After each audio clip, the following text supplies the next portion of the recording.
Hello everyone, જય શ્રી કૃષ્ણ, રાધે રાધે, જય સ્વામિનારાયણ બધાને. તમારા બધાનું સ્વાગત છે આજના એક નવા બ્લોગમાં. તો અહીંયા જો સવાર થઈ ગઈ છે ધોરાજીમાં આજે.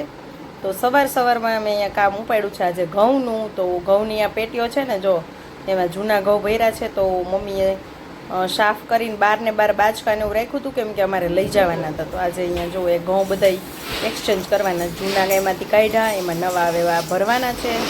બાકીના ચાળી અને દોરણા દળવાના છે, જે અમારે લઈ જવાના છે દળીને.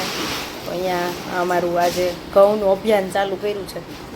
ચાલો, જો વાગી ગયો 1, હજી દોરણા તો ચાલે છે. અહીં જમવાનું રેડી છે, પપ્પા મોડા આવવાના છે એટલે જમી લઈએ.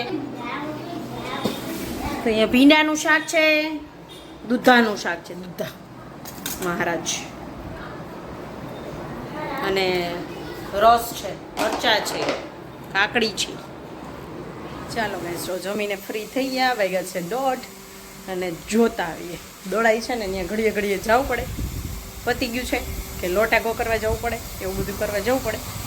તો અહીંયા છે ને ઘંટી રૂમ અલગ છે, અહીંયા પાછળ અમારે ત્યાં દળાઈ છે દરણા. જો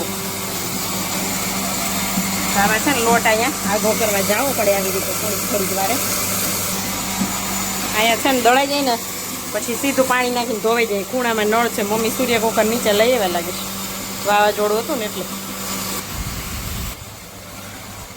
અને મમ્મી છે ને, મમ્મી બનાવે છે થેલા, બધી કે વસ્તુ લઈ જાવી ને તો તારે ભરવા થઈ. જો આવી બાચક્યું ભર્યું હે ને તો નહીં હાલે કે આ ઠેલા કરી દો. જો મમ્મી ઠેલા બનાવે. કા મમ્મી? હા, એ નવરું ન ગમે, કંઈક કાઢ્યા કરે. મારી મમ્મી જેમ કંઈક કાઢ્યા કરે. અહીંયા આવું કપડું હતું ને, કે આના થેલા સીવી દો ને તો તારે બધી વસ્તુ ભરાઈ જાય એમ. એ શું કરે છે અહીંયા? સૂઈ ગયું છે, સૂઈ ગયું છે. જો ગોદડા ઓઢીને કોણ હોય, પણ 21 ઉપર એસી રાખી રેગાડા હાલે એની. જો ગોદડા ઓઢીને હૂત્યું. જો મમ્મીએ જો થેલો સીવી દીધો, જો ચેન વાળો. નહીં મમ્મી? મણ એક વસ્તુ હમાઈ જાય કંઈક.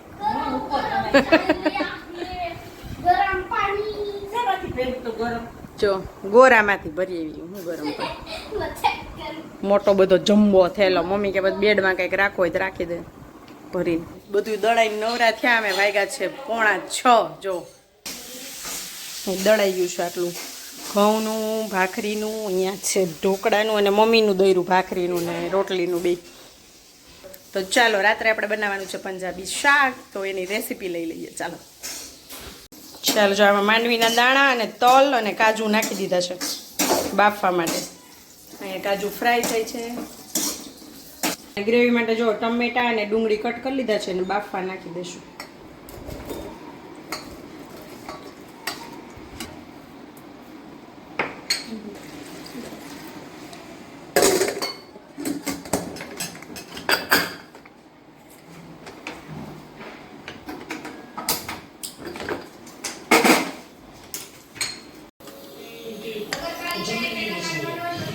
તો આમાં ગ્રેવી માટે પીસવા માટે લઈ લીધું છે, તો આને પીસી નાખીએ આપણે.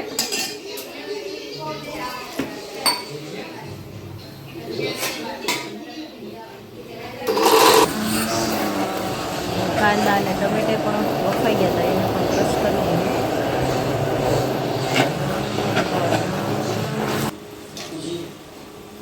વઘાર માટે તેલ મૂકી દીધું છે, એમાં ખડા ગરમ મસાલા બધા નાખી દીધા છે, એલચી, લવિંગ, તજ અને સૂકું મરચું, તમાલપત્ર બધું. એનો વઘાર થઈ જાય એટલે આપણે એમાં જે આપણે દાણા અને તલની ગ્રેવી કરી હતી ને એ પહેલાં એડ કરવાની છે.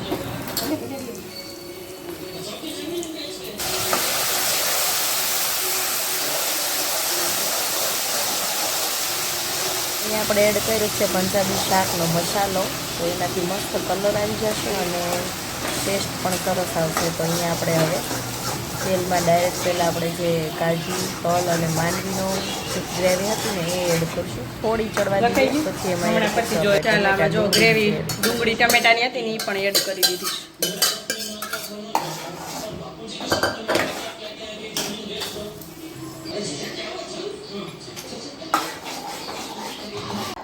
ચાલો આને છે ને ધીમા તાપે એમને ચડવા દઈએ અને આપણે બેસીએ.